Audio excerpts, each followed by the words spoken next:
Mubarak, how has cloud kitchens changed the consumer behavior? And we hear a lot that dining restaurants are losing market share, and cloud kitchens and virtual kitchens are taking over. How has that happened, and how do you see that going forward? So I think cloud kitchens have allowed a lot of choices and variety. The introduction of new cuisines, I think that was really the turning point for online food delivery.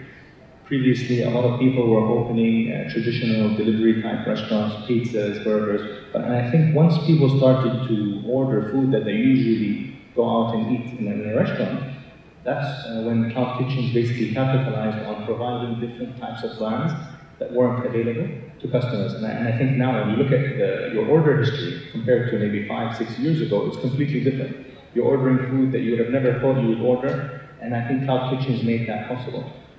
Providing different as well categories of brands throughout the day as well is key, and I think that just increased the whole market demand. And there's also something that we always continuously hear in the food scene is that the market is saturated. I think it's very important to look at the market specifically by cuisine as opposed to overall. When you look at the numbers of orders that we are seeing today, if you have maybe 1,000 restaurants serving the same type of food, obviously maybe that certain cuisine might be saturated, but there's still a lot of opportunity, I would say, out there for brands that target specific niche cuisines. And I think that is continuously changing, and there's always going to be a new trend that hits the market, and cloud kitchens basically allow the introduction of these brands at a very low cost. And that's why cloud kitchens are just a lot more efficient than maybe running a traditional delivery restaurant that has a bit of a dining element to it.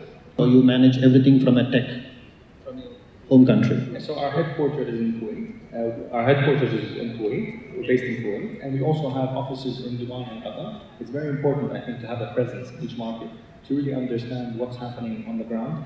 And we need to remember that we're creating brands, so we need to localize our brands to each market and understand the different factors that affect consumer behavior in each country as well. So I think price, obviously delivery location is super important. So not being, I think, physically present in a country, you could possibly maybe open in a hot zone, but probably open on the wrong street that probably has a signal that just changes the whole customer experience. So I think it's very important to understand each market, understand the tastes, the preferences of each market, and then having a cloud kitchen, you can essentially cater to people's needs and tastes as and when needed. And you can launch a brand within 3 to 4 months, and it's really that fast and efficient. And the thing is, it's essentially a massive kitchen that can cater to all customer tastes and preferences. That's really the whole idea of a cloud kitchen.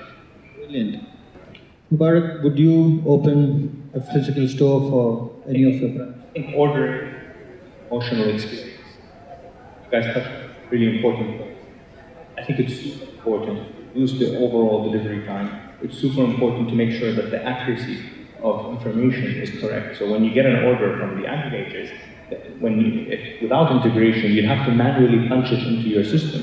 And majority of the time is when you're under pressure, you're going to miss an item. And if you miss an item, that could just completely distort the whole experience. So I do understand having a dine-in presence, you can basically go and rectify this issue and speak to the customer and offer him a complimentary dish or remove the dish that wasn't ordered. I think when we talk about virtual and dine-in, it's just very important to remember what are our expectations from the virtual brands. I think a lot of people, they have this idea that if I open a virtual brand, it could add incremental or complementary revenue to my outlet. I think you have to look at it as a business model. So when we see virtual brands, cloud kitchens, it's one, right? You have different approaches. So you have people renting out kitchens, you have people operating, and then you have people who own their own kitchens and then they own their own brands. And I think understanding what exactly is the expectation from each brand and then basically creating a model that's sustainable, that houses all of these brands and the whole mix, that's really what, in my opinion, matters, because that's what's going to bring you, that's what's going to create you a healthy business. So I think it really depends on your approach.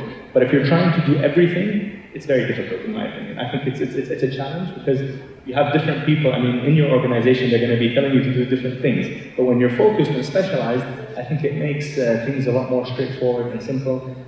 So in my opinion, I'm all in on the virtual side of the business. That's what we understand.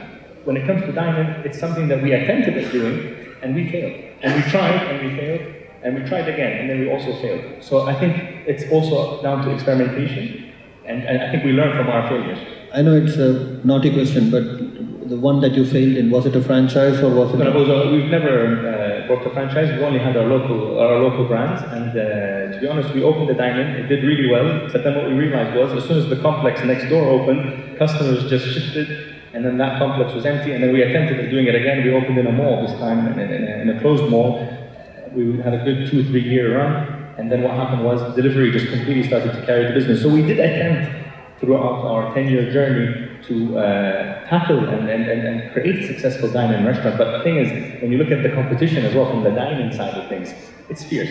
And I think that we also have to respect the competition, and we felt that let's focus on what we know, what we do best, and that's why we just basically pivoted 100% to cloud and virtual brands. Brilliant. If you have 50 concepts or 80 concepts like you do, you're probably using chicken as a protein across 50 concepts probably. But when it comes to packaging, you have 80 different branded packaging, correct? Funnily enough, it is actually probably one of the most stressful points we have. For one reason, when you order from a brand, most of the time you'd like to see branded packaging, and that was usually the trend many years back. With time, what we're seeing now, a lot of virtual brands are unifying their packaging, and they're using generic packaging. And then that also helps become much more efficient as well from a storage point of view, and also from an output point of view. You wouldn't have to have 50 different kind of bags stored in a satellite kitchen. You'd need another. Then how do you ensure your branding? Yeah, so the idea is, this is a topic that we discuss on a daily basis. We basically look at the performance of brands, and we have brands that are branded fully, and then brands that go within generic branding that is or also branded. So it's kind of a difficult problem, and we're continuously changing as well based on each market, because you have different brands that perform differently. What we've seen when we've launched across 3 markets, you could have a successful brand in Kuwait, doesn't necessarily succeed in Dubai, but might actually do really well in Qatar. If we went with the approach of going branded across all 3 markets, it wouldn't make sense. It would be inefficient because you'd have a lot of stock of packaging, and you wouldn't have a lot of, that brand wouldn't be performing. So I think a lot of people need to remember that not every brand will work in every market similarly. So I think brands, I think in your instance as well, I mean, Nando's is a huge brand in the UK.